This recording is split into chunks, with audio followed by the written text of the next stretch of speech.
Uric acid की ज़्यादती बहुत से लोगों को बहुत बुरे तरीके से मुतासिर करती है। तो आज की वीडियो में देखेंगे क्या है ये यूरिक एसिड, कैसे बनता है आपकी बॉडी में और हमें लाइफ़स्टाइल में ऐसी कौन-सी चेंजेस करनी चाहिए जिससे आप अपना यूरिक एसिड लेवल कम कर सकते हैं। तो चलिए शुरू करते हैं। कुछ खाने की चीज़ों में एक कंपाउंड होता है जिसको हम प्यूरीन कहते हैं। जब आप वो खाने खाते हैं तो ये प्यूरीन आपका ब्रेक डाउन होता है और एक ये यूरिक एसिड में कन्वर्ट हो जाता है, जिसकी वजह से यूरिक एसिड का लेवल आपकी बॉडी में बढ़ जाता है। नॉर्मल प्रोसेस में क्या होता है कि ये आपकी किडनी के थ्रू ये यूरिक एसिड एक्सक्रीट आउट हो जाता है, यानी यूरिक एसिड का बनना और इसकी एक्सक्रीशन एक बिल्कुल ही नॉर्मल प्रोसेस है। लेकिन कुछ वजूहात की वजह से, जैसे यूरिक एसिड का बॉडी में बहुत ज्यादा बनना, आपका किडनी से सही से काम ना करना, किडनी सही से काम नहीं करेगी तो यूरिक एसिड की सही से एक्सक्रीशन नहीं होगी। इसके अलावा ऐसे फूड आइटम्स खाना जो बहुत ज्यादा जिनमें प्यूरीन हो, और प्यूरीन हमने देखा है कि प्यूरीन की ब्रेक डाउन से यूरिक एसिड बनता है।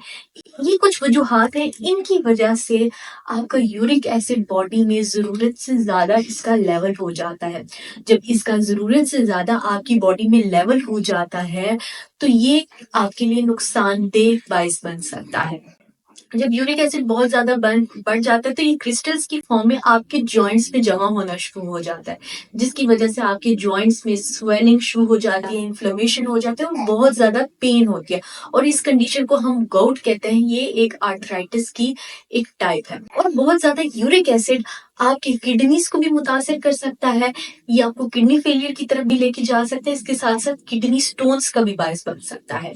तो अगर आपकी बॉडी में यूरिक एसिड ज़्यादा है तो आपने कुछ लाइफस्टाइल मॉडिफिकेशंस करनी है, कुछ मेडिकेशंस लेनी है, तब ताकि आप इस यूरिक एसिड को मैनेज कर सकें। तो आज की वीडियो में हम यही देखेंगे, ऐसी लाइफस्टाइल मॉडिफिकेशंस जिससे आप अपना यूरिक एसिड लेवल अगर आपका बढ़ गया है तो आप उसको कम कर सकते हैं। सबसे पहले बात की जाए रेड मीट। रेड मीट में प्यूरिन लेवल ज़्यादा होता है, अगेन प्यूरिन की कन्वर्ट होता है यूरिक एसिड में, और ये आपकी वर्स्ट कंडीशन कर सकता है जिनको यूरिक एसिड या गाउट के इश्यूज होते हैं। तो जिन लोगों को यूरिक एसिड के इश्यूज होते हैं तो उन्होंने बीफ हो गया, लैम हो गया या पोर्क वगैरह हो गया, उनको अवॉइड करना है। इसके अलावा जो ऑर्गन मीट्स हो गए जिसमें आपकी लीवर हो गया, किडनीज हो गए, ब्रेन, यानी जिसको हम आसान अल्फाज में कहें कलेजी, दिल, गुर्दे वगैरह, ये नहीं खाने क्योंकि इसमें बहुत हाई कंटेंट में प्यूरिन होता है। इसके बजाय आप लीन मीट इस्तेमाल कर सकते हैं। लीन मीट क्या हो गया, आप जो है इसमें चिकन इस्तेमाल कर सकते हैं। उसमें भी प्यूरीन होता है लेकिन बहुत ज्यादा नहीं होता, तो आप इसको मॉडरेशन में आसानी से इस्तेमाल कर सकते हैं। लीन मीट में फिश भी आती है। फिश की भी कुछ कैटेगरीज ऐसी हैं जिनको आपने अवॉइड करना है, लेकिन एक कैटेगरी ऐसी है जो आप इसको मॉडरेशन में आप खा सकते हैं। दूसरे नंबर पे बात की जाए तो हाई फ्रुक्टोज जो फूड्स होते हैं उनको आपने बिल्कुल अवॉइड करना है।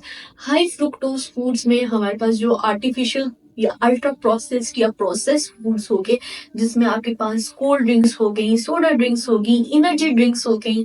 इसके साथ साथ आपके पास बेकरी आइटम्स हो गए, केक्स, जितने भी मीठे मीठे प्रोडक्ट्स हैं, ये कैंडीज हो गई, फ्रूट जूसेस हो गए जो आर्टिफिशियल फ्रूट जूसेस हो गए। अगर हम आर्टिफिशियली बात करें तो ये आपने बिल्कुल अवॉइड करने हैं। इसके अलावा जो अगर हम नेचुरल सोर्सेज से बात करें तो नेचुरल सोर्सेज में आपका जो फ्रेश फ्रूट जूसेस हैं वो भी आपने अवॉइड करने हैं, क्योंकि इसमें फ्रुक्टोज ज़्यादा हो जाता है। फ्रूट्स में फ्रुक्टोज होता है लेकिन फाइबर की वजह से वो एक चीज बैलेंस हो जाती है। तो आप फ्रूट्स मॉडरेशन में खा सकते हैं, कोई मसला नहीं है बहुत ज्यादा क्वांटिटी में। जैसे अगर हम फ्रूट्स की स्पेसिफिकली बात करें तो डेट्स हो गए, वाटरमेलन हो गए, इनमें हाई फ्रुक्टोज कंटेंट होता है, लेकिन मॉडरेशन में आप इसको खा सकते हैं because of the fibre content. लेकिन इनका अपने फ्रूट जूसेस को बिल्कुल भी आपने अवॉइड करना है। इसके साथ साथ अगर हम हनी की बात करें, हनी भी हाई फ्रुक्टोज होता है। अक्सर लोग सवाल करते हैं, क्या हम चीनी ले सकते हैं? क्या हम गुड़ का इस्तेमाल कर सकते हैं अगर हमने हनी वगैरह नहीं लेना मिठास के लिए? तो आपने इन चीज़ों को भी लिमिट करना है। जैसे अगर हम गुड़ और टेबल शुगर की बात करें, तो ये इसमें सुक्रोज़ होता है। सुक्रोज़ आपका जो है उसकी ब्रेकडाउन से आपका फ्रुक्टोज़ और ग्लूकोज़ बनता है, यानी 45 से 50% ये भी आपके फ्रुक्टोज़ में इज़ाफ़ा करता है। तो आपने इस इन चीज़ों को भी लिमिट करना है। और अब दूसरा एक मेन क्वेश्चन है, फ्रुक्टोज का यूरिक एसिड से क्या ताल्लुक है? तो फ्रुक्टोज जो है आपका लीवर में कन्वर्ट उसका बाय प्रोडक्ट यूरिक एसिड ही बनता है। तो इस वजह से आपने हाई फ्रुक्टोज फूड्स को भी अवॉइड करना है बिल्कुल। अगली हम बात करें लेग्यूम्स। लेग्यूम्स जो हमारे पास बहुत अच्छा सोर्स है, फाइबर का बहुत अच्छा सोर्स है, प्रोटीन का बहुत अच्छा सोर्स है। इसमें भी लो क्वांटिटी में प्यूरिन पाया जाता है। तो आपने अपने सिम्पटम्स पे ध्यान देना है, इनको बिल्कुल अवॉइड नहीं करना है, इनको आपने लिमिट करना है। अगर आपके ये हो रहा है कि आप ये दालें वगैरह खा रहे हो और दालें खाने से या दालों में जैसे लोबिया हो गया, छोले हो गए, चने की दाल हो गई, ये खाने से आपकी तकलीफ आपकी बढ़ रही है, गाउट पेन स्टार्ट हो गया है, जॉइंट्स पे पेन स्टार्ट हो गए, तो तब आपने इनको अवॉइड करना है। लेकिन ये आपकी यूरिक एसिड को बहुत ज़्यादा नहीं बढ़ाते, तो आप इनको खा सकते हैं। इनको आपको बिल्कुल अवॉइड करने की ज़रूरत नहीं है, आपने बस इनको लिमिट कर देना है और अपने सिम्पटम्स पे ध्यान देना है कि सिम्पटम्स अगर आपको आ रहे हैं, आपको ये जब चीज़ें खाते हो तो आपको बहुत तकलीफ शुरू हो जाती है, तब आप अवॉइड कर दें और सिम्पटम्स ठीक होने पे आप इनको दोबारा खा सकते हो, क्योंकि ये बहुत न्यूट्रिएंट का अच्छा सोर्स है।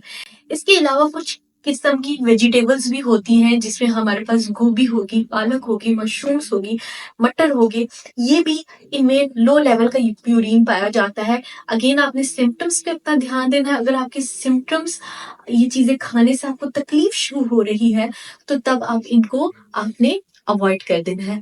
लेकिन आप इनको मॉडरेशन में आसानी से खा सकते हो। अगेन ये फाइबर का बहुत अच्छा सोर्स है, फाइबर आपके लिए बहुत जरूरी है। ये आपकी यूरिक एसिड की एक्सक्रीशन में आपको हेल्प आउट करता है। जो हम लोगों ने ऑलरेडी डिस्कस कर लिया है कि ऐसी कौन सी चीजें आपको, जिन लोगों को यूरिक एसिड के इश्यूज हैं, किन चीजें वो उनको खानी चाहिए जिससे यूरिक एसिड लेवल बॉडी में कम हो जाए। इस पे ऑलरेडी मैं वीडियो बना चुकी हूँ, लिंक डिस्क्रिप्शन में मौजूद है, आप वहां से देख सकते हैं। अगर हम और लाइफस्टाइल मॉडिफिकेशंस की बात करें, तो आपने अपना वजन कम करना है। वजन कम करने से आपका जो यूरिक एसिड है वो ऑटोमेटिकली आपकी बॉडी में कम हो जाएगा। लेकिन आपने एक चीज का ख्याल रखना है, बहुत तेजी से आपने अपना वेट लॉस नहीं करना, क्योंकि ये उल्टा आपकी यूरिक एसिड को बढ़ा सकता है। क्योंकि अक्सर ऐसे होता है, लोग वेट लॉस के लिए क्रैश डाइट इस्तेमाल करते हैं, ऐसे प्रोडक्ट्स इस्तेमाल करते हैं जिसकी वजह से उनकी बॉडी डिहाइड्रेशन हो जाती है और डिहाइड्रेशन उल्टा आपकी यूरिक एसिड को बढ़ाएगा।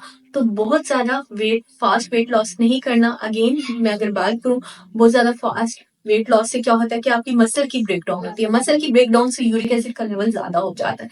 तो ये चीज नहीं करनी। स्लो स्टेडी जो एक वेट लॉस का तरीका है, आपने उस चीज को फॉलो करनी है। आराम से आपने आराम से अपनी डाइट प्लान को, ऐसा डाइट प्लान लेना है जिससे आपका स्लो एंड स्टेडी, जिसमें पॉजिटिव रिजल्ट्स हैं, वैसा वाला अपने वजन कम करना है, बहुत तेजी से वजन कम नहीं करना। इसके अलावा अगर आप स्मोकिंग करते हैं, तो आपने स्मोकिंग बिल्कुल क्विट करनी है, क्योंकि स्मोकिंग भी आपके यूरिक एसिड के लेवल को इंक्रीज करता है। इसके अलावा आपने हाइड्रेटेड रहना है। हाइड्रेशन बहुत जरूरी है, जितना आप पानी पिएंगे उतना यूरिक एसिड की जो है एक्सक्रीशन आपकी बॉडी से होगी।